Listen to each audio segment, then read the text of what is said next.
Alrighty, it's been a long time since I've come out with a new episode of the podcast. It's been about, I think, a year. I think. I don't know. I focus mainly making video game content, some of which is extremely low quality because that's just what I'm good at. Low quality, mass production. However, we also have like so many issues on the back lines when it comes to streaming. I don't know what the hell is happening I'm not even gonna question it anymore. Um, so I was like really wondering, like, if I was ever going to do another podcast episode, what would I do?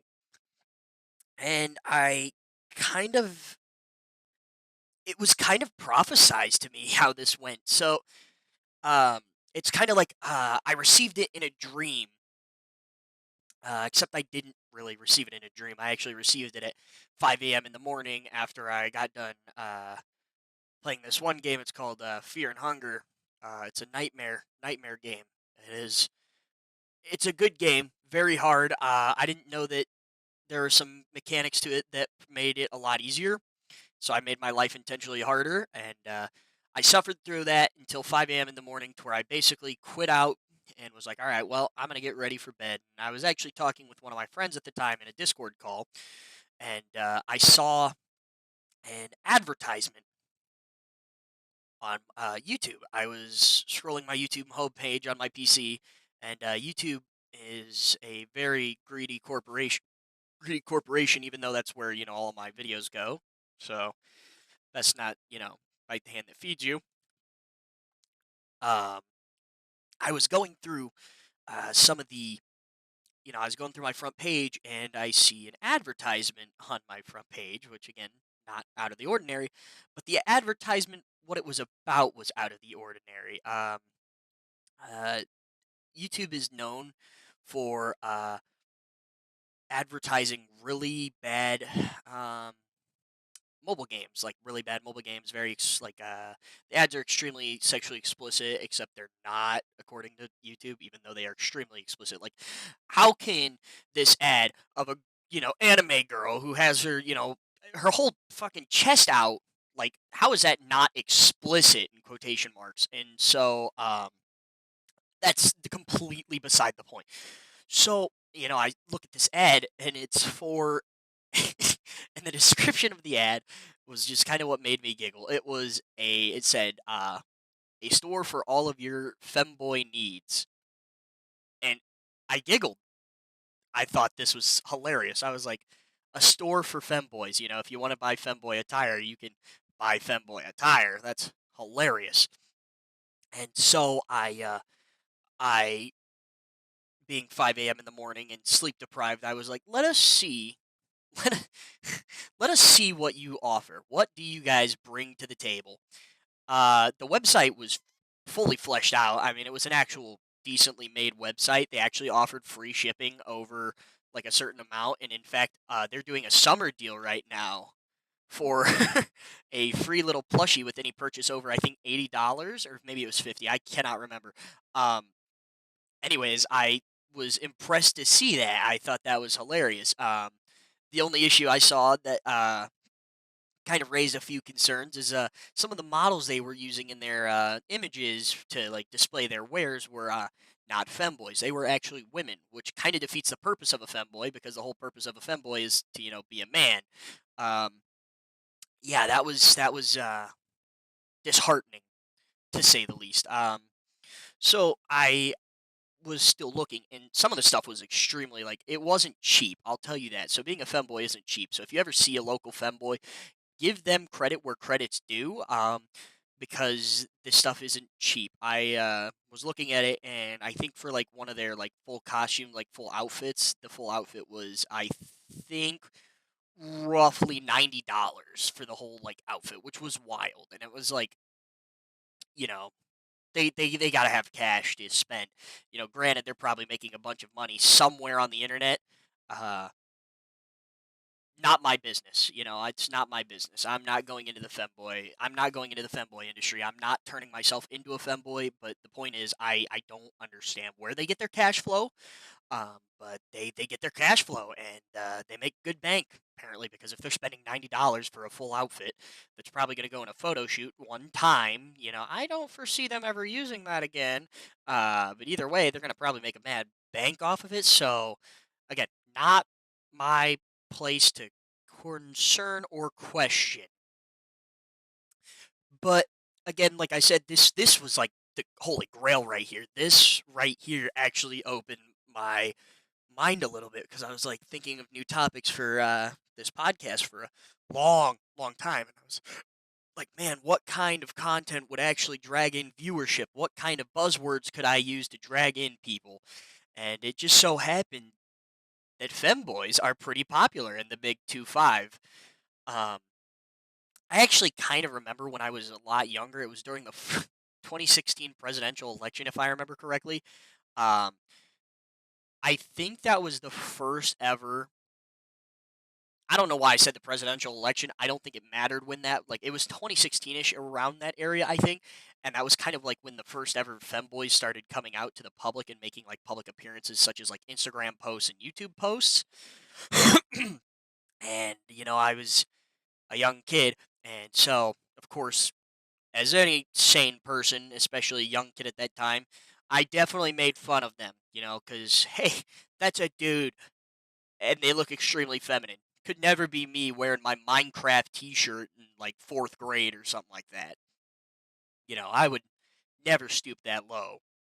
I don't think it is low, but I have never stooped to that point. I don't think it is low anymore, because again, about in this modern day, it's about catching that bag. Whatever you have to do to get that bag is what you have to do to get that bag, as long as it's within the confines of a decently legalized method. I'm not saying you should go out and sell drugs to your neighborhood, create a Section 8 housing development just to sell drugs. That's unethical, but it's catching the bag. Anyways, back to femboys. So, again, I just remember being a younger kid, and I was just like, what the hell? Like, what's the point of this? And as time gets on, though, you actually end up realizing that the appeal for them has gone through the roof for some reason. I mean, some guys have even talked about, hey, I dig femboys. I'm like, what do you mean? Like, that's a full grown dude. And they're like, yeah, but this full grown dude looks like a woman sometimes. Oh, I mean, whatever suits your fancy. Again, I am not here to discriminate. I'm not here to judge. I'm just, again, sometimes bewildered at the way that people will, especially, okay, we're going to segue more towards now modern day, like femboys. You'll be browsing Instagram, TikTok, Twitter, or sorry, I dead named Twitter, X, as you will, which, funny story, we will talk about that a little bit later. Um, so you're looking at this and you're browsing, Instagram, and you see a post and you're like, wow, you know, it's a pretty lady in my For You page. I don't know why that's there. I mean, it could be because I've liked 10 consecutive posts of goth girls back to back. I don't do that. Uh yeah, uh anyways, it's like, "Oh, it's this cute girl, let's check the comments of it." And you read the comments, and some of the comments are like, "That's a dude." A dude, come on. They could not be a guy. They got the soft skin.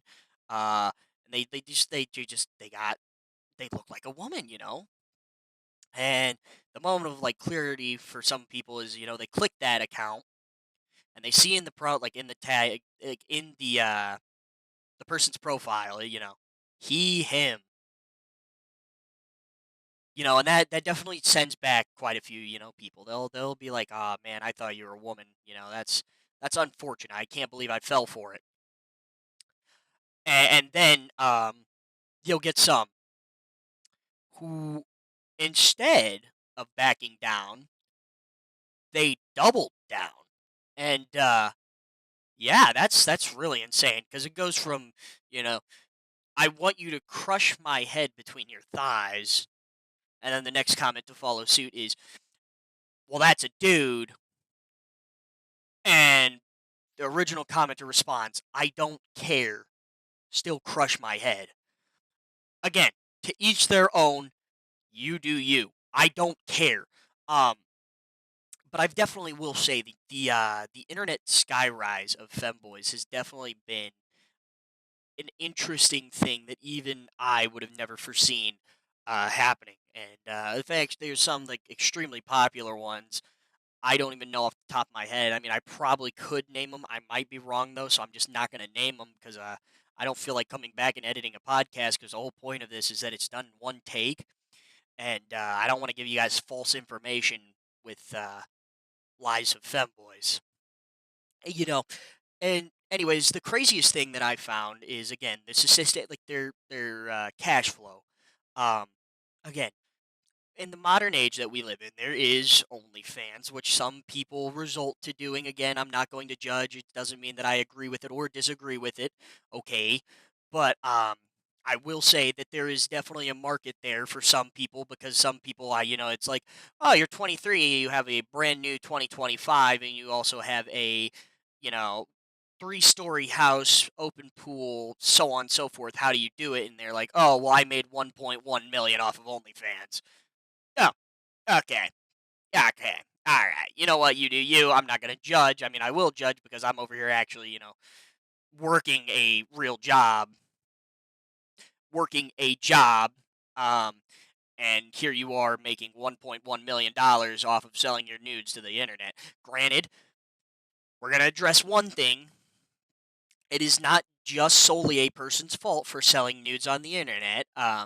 It is also the consumer's fault because, again, you have to think of it this way: the market would not continue to grow if there were no consumers. And since there are people willing to buy that stuff out there, you must criticize the people that are willing to buy. You shall just put all of the blame on the content creators. I don't know why I'm calling them content creators. They're borderline porn stars, but again, it's almost like I said, I would almost say a glorified porn star at that point. Um, yeah. Anyways, the point is, um, femboys have been, like I said, making an insane. I keep forgetting sometimes what I'm talking about, and then I realize, like, I come back to earth, and I realize, holy shit, this is a video about femboys, and some other stuff that will begin. I'll segue into later.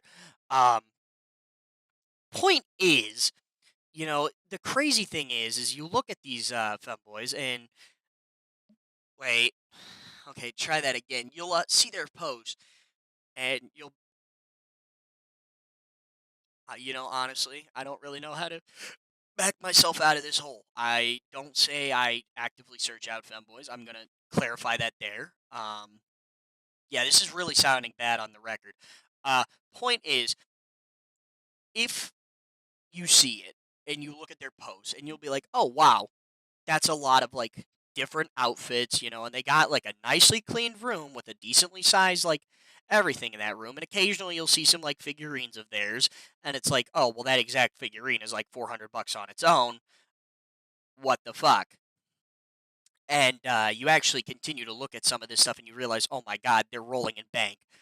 The internet fame has skyrocketed them, and because they have like a private profile on, maybe I don't know, like any other alternatives to like where people actually sell content. I mean, I think I know there's Patreon, but I thought Patreon was always for artwork, or at least for aspiring artists to put their stuff like on the internet. I could be wrong.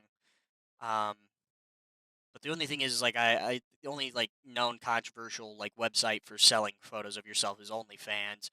Uh, yeah, I'm not inherently too sure. The point is, like, again, you gotta understand, like, these guys are making money because people are subscribed to their channels, and they're like paying a monthly subscription to see exclusive content.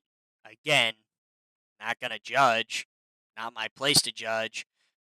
But again, it's insane how in the past people used to ridicule femboys, and it's like, "Psh, that's such a corny like aesthetic. Why would a dude ever want to dress feminine and all that, and all that stuff?" And then you look at these femboys nowadays, and some people can't even distinguish if they're a guy or a girl, and if in some people, even if they know they're a guy, will double down and be like, I still want a piece of that.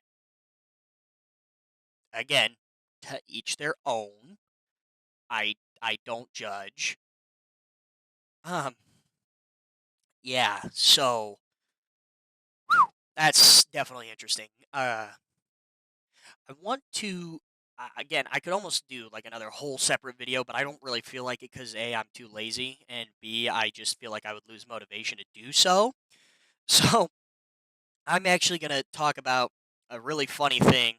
Um, Twitter was bought out by Elon Musk years, like 2 years ago, maybe a year ago, and Elon Musk has turned the Twitter into X.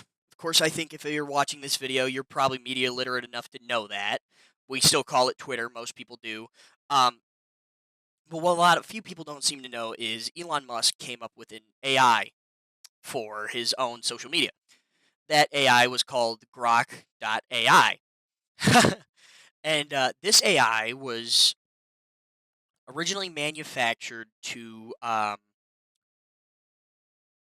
from what I understood in the like data sets that they fed this, they were using this AI to spew far right propaganda, and as any like learning system will do, they learn to separate like the truth from the fiction and everything else. And so this AI ended up going from far right attitude and like data sets, and on release it ended up being extremely moderate slash left leaning, which is hilarious. You feed it all this stuff, and of course it's really funny watching people get into arguments with this AI, and they tell the AI, who actually provides them sources to their claims, uh these people that just can't believe they're getting outsmarted by an AI, they actually are like absurdly like just in disbelief, and they still fight to the death, and they call the AI stupid, and they're like, the AI again provides them with sources, and yet these people are like, well, you're just a liberal, stupid machine. Hilarious. um but of course, like I said, this was owned by Elon Musk, and again, trying to avoid politics. um the funniest thing about this is, again, Elon Musk was not impressed with how his AI was handling conversations with, again, like I said, a more center slash left leaning bias. I don't know if you can call it bias when the AI again would support with facts and everything and actually like cover 100 different data articles, but yeah. So with how they handled it though, um, again, his father being Elon Musk, this AI's father was not happy with how it was again handling things, and so what he does is he lobotomizes it. He basically like tries to reset the data banks, and basically he's like, all right, here's the data, I'm gonna spoon feed it to you, have this extreme like political belief that I have, ha ha ha. um and again, he just built himself back even better this time though, and still continued to use his like again, central slash left leaning. uh Again, I don't even know if you can call it left leaning, it's an AI, so it has no political bias, but anyways, it started doing that stuff again, except this, I think, time, or it might have been, anyways, this time or next, it started using the saying facts over feelings, which is a notorious like rage bait saying that people would use on the internet. And it was hilarious because it was actually using it to rage bait the people that originally used to say it. Um, and this AI continued to have its more, facts over feelings approach. Again, was not impressed. Lobotomizes it again. So we're on the second lobotomy. We're basically on 3.0 at this point. And guess what this fucking AI does? It comes back even stronger this time, and it's even making personal attacks while still using sources and stuff to support like its findings. It's insane. Like, this thing is coming back stronger every time they try to like make it spew some crazy political nonsense, and it just won't. And it keeps coming back stronger. Well, again, Papa Musk was not too impressed, So he goes for the third lobotomy. Fool me once, shame on you. Fool me twice, shame on me. Fool me three times. I don't know. Like I actually don't know how the rest of that saying goes. Uh, but they go for the lobotomy for the third time. Except this time, unfortunately, the AI was unable to recover. They really, really, really hardwired some crazy stuff into the code, and unfortunately, it may or may not have gotten shut down after this lobotomy. Why did it get shut down? Uh, well, it may or may not have started saying some extremely offensive rhetoric, especially involving a man with a mustache back in the 1940s who ran a very crazy party in Germany. Uh, and started using slogans that they used. And this AI also said that it was going to find a woman and how do I have, uh, he was going to have his way sexually with this woman. Granted, it's an AI, it can't do that. Thank God. Um, yeah, that basically prompted it to get shut down for a long, long interview. Because that lady that he said he was gonna, do some heinous stuff to her was basically like, "All right, I'm gonna sue the company because this should not be happening."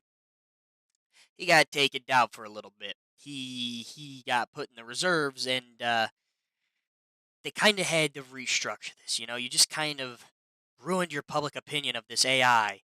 I mean, the AI was already not looking too hot with some people because, again, they just did not like that this AI was pulling facts while they were just using what if of what if isms or whatever they call it, and what about it's, and yeah, they just could not beat the AI because the AI was still pulling out facts and everything from actually verified sources.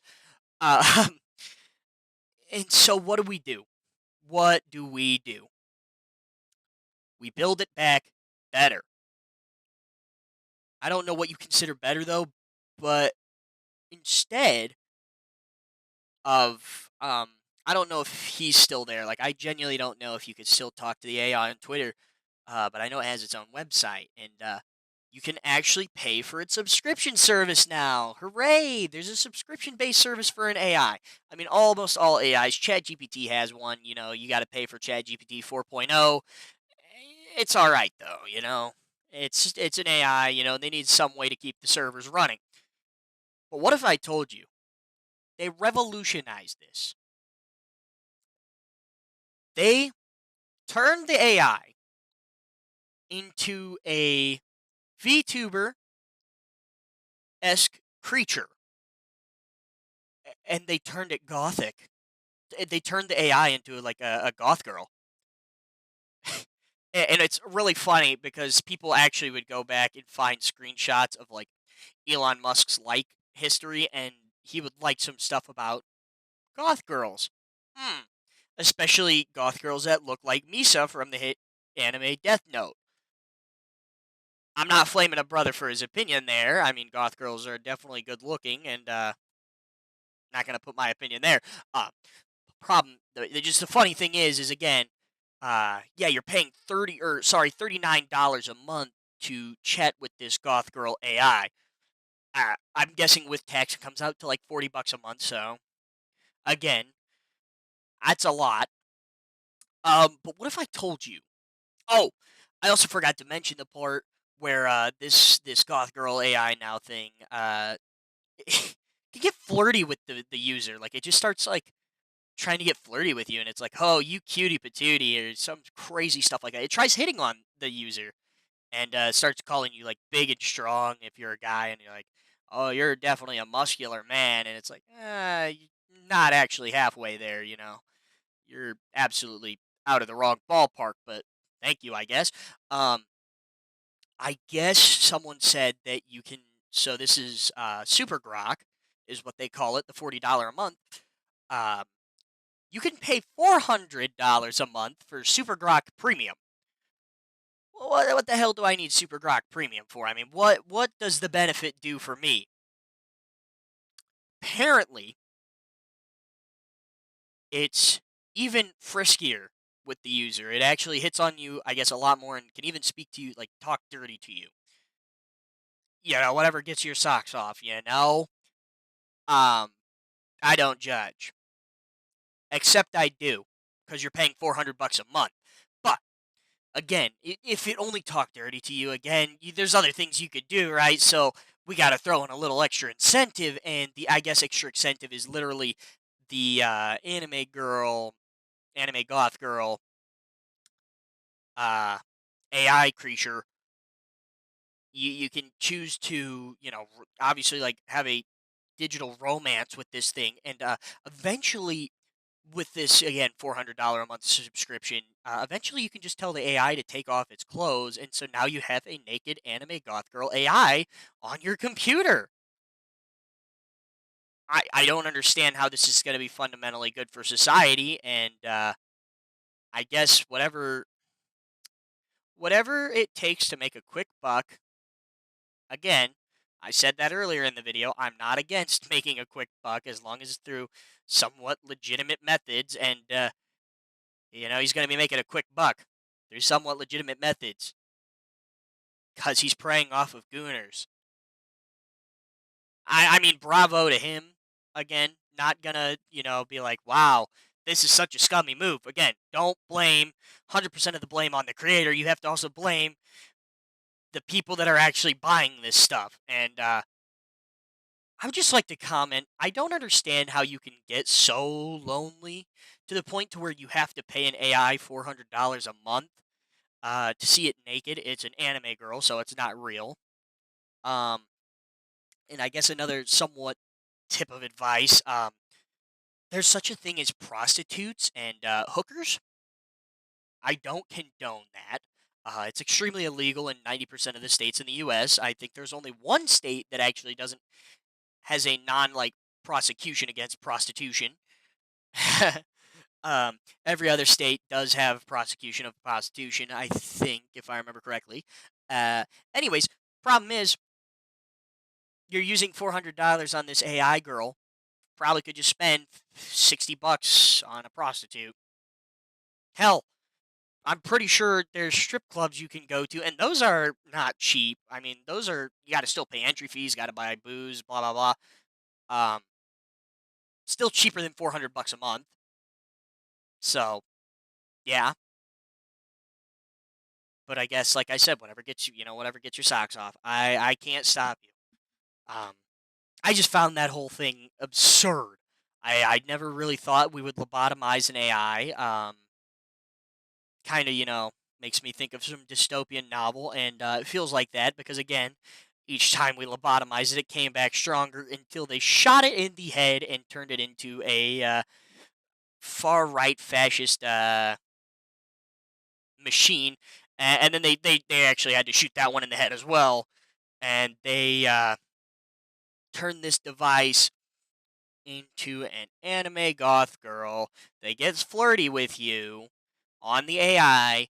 And again, you have to pay $40 a month to talk to this thing in its normal form. But then if you want to get extra frisky with the AI, you got to pay $400 a month just to see this PNG of a creature on your screen naked. Wonderful. And unfortunately, I really do believe there are going to be people out there that pay $400 a month to have romantic conversations with this AI, which disturbs me. You know, I my great grandpa fought in the Korean War. I've had relatives in war, and yeah, I think if he was alive right now to witness this, he would definitely laugh, but he would not be impressed. I mean, I don't think he would also be impressed that his grandson or great grandson is recording videos talking about this stuff. But you know what they say: to each their own. But I think he would care more about again. Something tells me he never saw anime. Second of all, something tells me he never saw Goth Girls, which granted that would probably like open his mind. Um oh, okay. It would definitely maybe, but I don't think he would again consider this to be an real life choice to make. I've been seeing a lot of posts on the internet as well about like if my daughter brings home a robot boyfriend and they're like, I'm no clanker of mine or no daughter of mine will be dating a clanker. I kind of understand that. Eventually, we're gonna have to put our foot down and stop all these men and women from talking to these fictional characters on the internet. These AIs. We're gonna have to put our foots down. We have to. Jesus Christ, I'm not even gonna go with this bit anymore. This is awful. Uh, yeah, I'm genuinely dumbfounded at how this stuff kind of goes, and it really does kind of shake you because it's like, is this really the path we're going down? But I say, as long as people are happy and not hurting other people, go for it. I can't stop you. I'm nothing. I mean, I'm gonna laugh in the corner that you're spending $400 a month to talk to an AI girl and ask to see her naked. Again, to each their own, but that's a little silly. But yeah, um, yeah, that's kind of what I was able to come up with for this episode of the podcast. Femboys and Gooner AI. What a fucking combo. I definitely will have to dig more into stuff that I should do. Um, Eventually, I'll figure something out to do with this, especially with college getting ready to start. I'll maybe, just maybe, I'll continue to actually upload this occasionally when I'm bored at college and have nothing better to do. Uh, but yeah, this episode was actually really fun to make because, like I said, the storyline for it was kind of revealed to me in a dream.